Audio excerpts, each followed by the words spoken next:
اب ہم شروع کرتے ہیں یونس علیہ السلام کا قصہ۔ یونس علیہ السلام ایک عظیم اور کریم نبی تھے۔ ان کا قصہ قرآن کریم میں ایک انوکھا قصہ ہے۔ آپ کے والد کا نام متا تھا اور آپ سیدنا ابراہیم علیہ السلام کی نسل سے تھے۔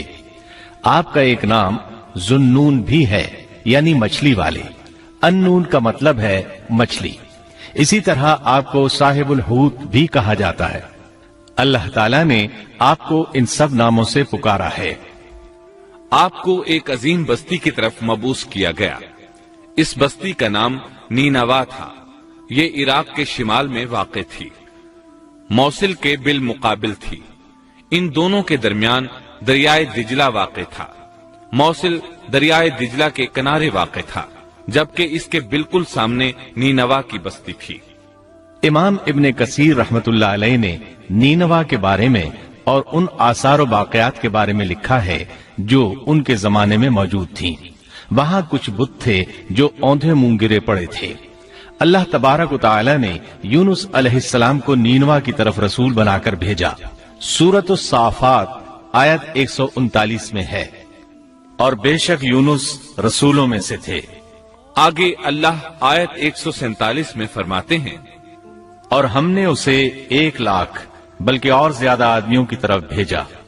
یعنی ان کی تعداد 1,00,000 سے زیادہ تھی۔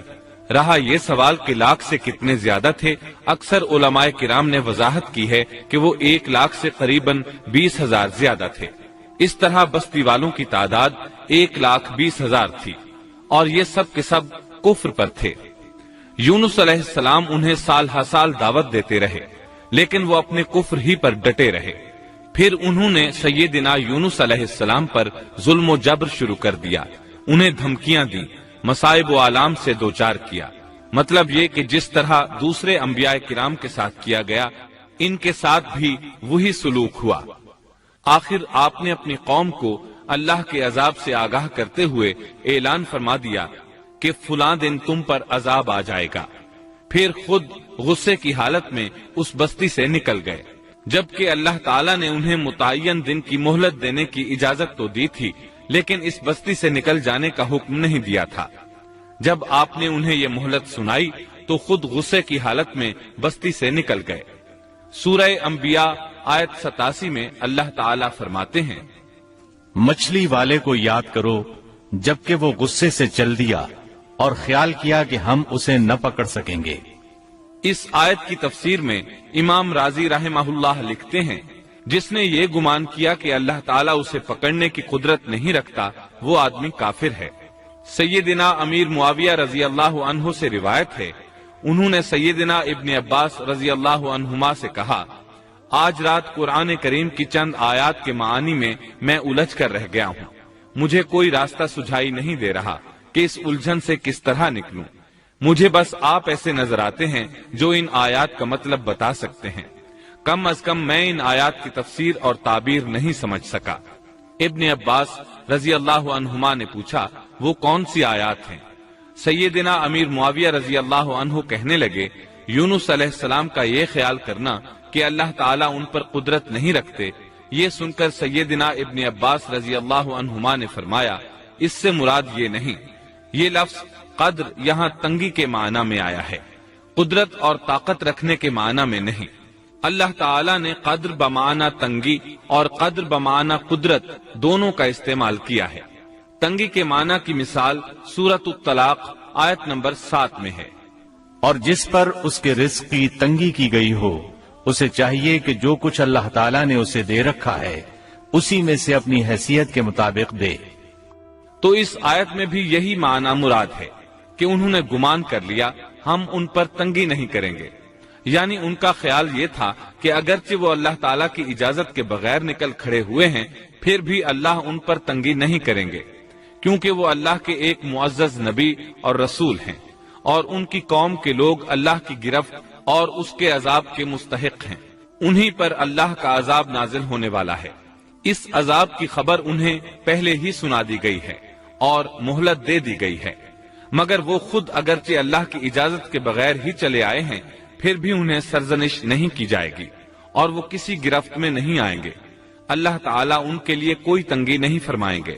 اللہ تعالیٰ سورۃ الانبیاء آیت 87 میں فرماتے ہیں، اس نے خیال کیا کہ ہم اسے پکڑ نہیں سکیں گے۔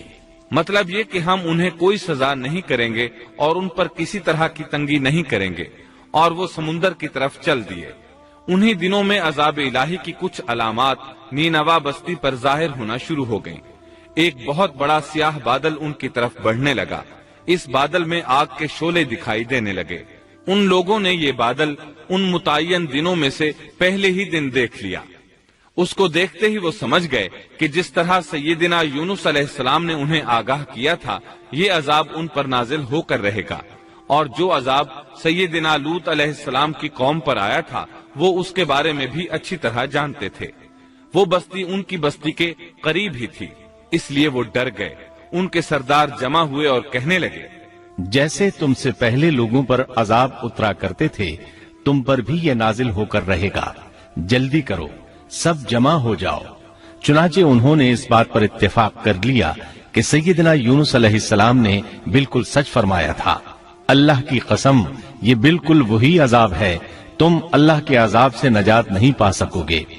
اس سے بچنے کی ایک ہی صورت ہے کہ تم ایمان لے آؤ اور توبہ کر لو۔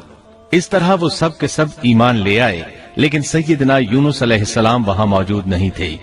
ان کی عدم موجودگی میں یہ سب کے سب یعنی 1,20,000 افراد ایمان لے آئے۔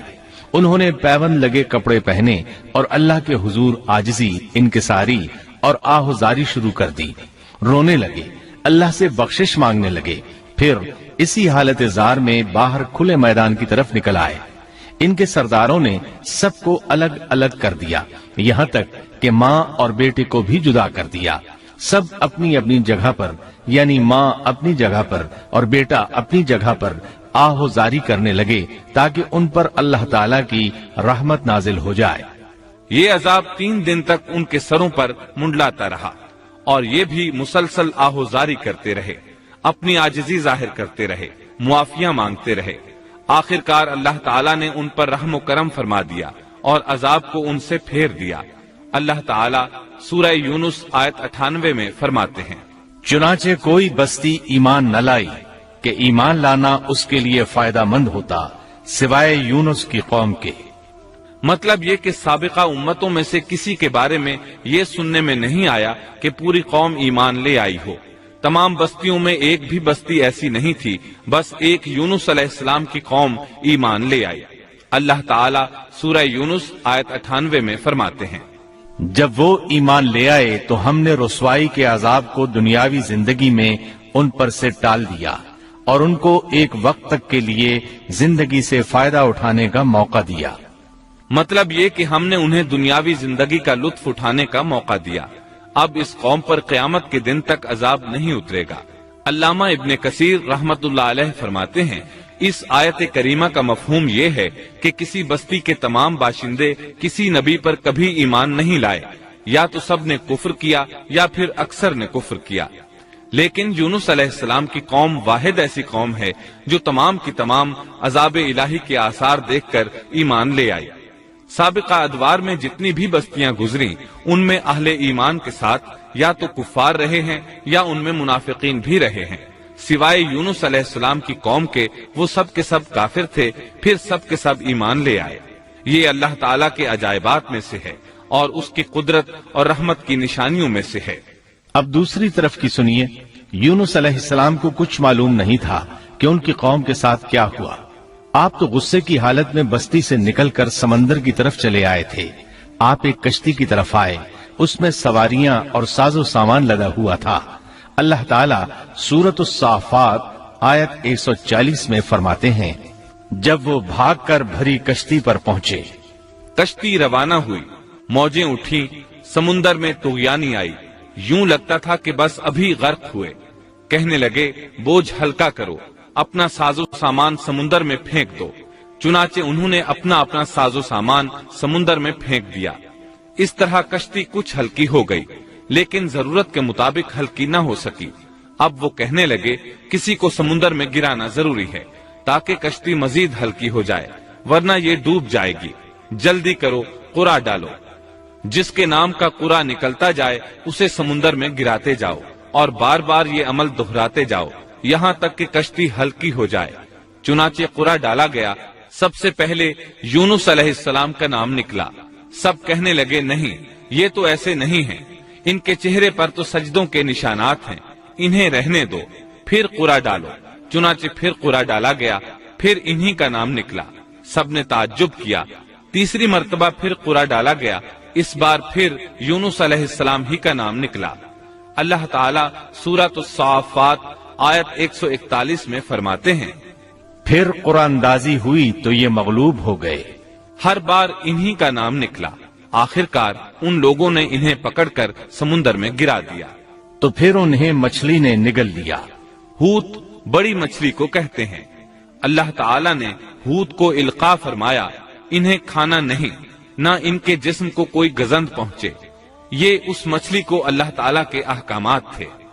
اللہ تعالیٰ سورۃ الصافات آیت 142 میں فرماتے ہیں، تو پھر انہیں مچھلی نے نگل لیا اور وہ خود اپنے آپ کو ملامت کرنے لگے۔ یعنی وہ سمجھ گئے کہ بار بار جو ان کا نام قرآن اندازی میں نکلتا رہا ہے تو وہی مقصود ہیں، چنانچہ خود کو ملامت کرنے لگے، اور یہ ملامت توبہ کی ابتدا ہے کہ انسان خود کو ملامت کرتا ہے۔ اب یونس علیہ السلام مچھلی کے پیٹ میں تھے۔ اللہ کی قدرت، آپ مچھلی کے پیٹ میں 3 دن تک رہے، بعض روایات میں 7 دن اور زیادہ سے زیادہ مدت 40 روز آئی ہے۔ آپ نے مچھلی کے پیٹ میں اللہ تعالیٰ کو پکارا۔ اللہ سورۃ الانبیاء آیت 87 میں فرماتے ہیں، آخر کار وہ اندھیروں کے اندر سے پکار اٹھے۔ علماء نے یہاں 3 اندھیروں کا ذکر کیا ہے، مچھلی کے پیٹ کا اندھیرا، سمندر کا اندھیرا اور رات کا اندھیرا۔ گویا ان پر یہ سارے اندھیرے اکٹھے ہو گئے تھے۔ اللہ سورۃ الصافات آیت 143 اور 144 میں فرماتے ہیں، پس اگر یہ پاکی بیان کرنے والوں میں سے نہ ہوتے تو لوگوں کے اٹھائے جانے کے دن تک اس کے پیٹ ہی میں رہتے۔ مطلب یہ کہ اگر آپ اللہ تبارک و تعالی کی تسبیح نہ بیان کرتے تو مچھلی کے پیٹ ہی میں رہتے۔ آپ نے دعا نہیں مانگی بلکہ اللہ عز و جل کی تسبیح بیان کی۔ روایات میں یوں بھی آتا ہے کہ جب مچھلی آپ کو سمندر کی اتھاہ گہرائی میں لے گئی تو آپ وہاں آبی مخلوقات کی تسبیحات کی آوازیں سننے لگے۔ گویا اللہ تعالیٰ نے انہیں القاء فرمایا کہ آپ بھی تسبیح کریں۔ اللہ سورۃ الانبیاء آیت 87 میں فرماتے ہیں، بالآخر وہ اندھیروں کے اندر سے پکار اٹھا کہ الہی تیرے سوا کوئی معبود نہیں، تو پاک ہے، بے شک میں ظالموں میں ہو گیا۔ چنانچہ یونس علیہ السلام نے اس تسبیح کے الفاظ کو یوں ادا فرمایا۔ امام احمد، امام ترمذی، امام نسائی اور دیگر ائمہ رحمہم اللہ نے یہ حدیث نقل کی ہے کہ یونس علیہ السلام کی وہ دعا جو انہوں نے مچھلی کے پیٹ میں مانگی تھی وہ یہی ہے۔ جو بھی مسلمان یہ دعا اپنی کسی حاجت میں مانگے گا اللہ تعالیٰ اس کی دعا ضرور قبول فرمائے گا۔ یہ دعائے مستجاب ہے، مقبول دعاؤں میں سے ہے۔ اسی دعا کے بعد اللہ تعالیٰ نے یونس علیہ السلام کو اس پریشانی سے نجات عطا فرمائی۔ اللہ سورۃ الانبیاء آیت 88 میں فرماتے ہیں، تو ہم نے اس کی پکار سن لی اور اسے غم سے نجات دے دی، اور ہم ایمان والوں کو اسی طرح بچا لیا کرتے ہیں۔ ایک صحابی نے نبی کریم صلی اللہ علیہ وسلم سے پوچھا، اے اللہ کے رسول صلی اللہ علیہ وسلم، یونس علیہ السلام نے جو دعا مچھلی کے پیٹ میں مانگی کیا وہ صرف انہی کے لیے تھی یا ان کے بعد اہل ایمان کے لیے بھی ہے؟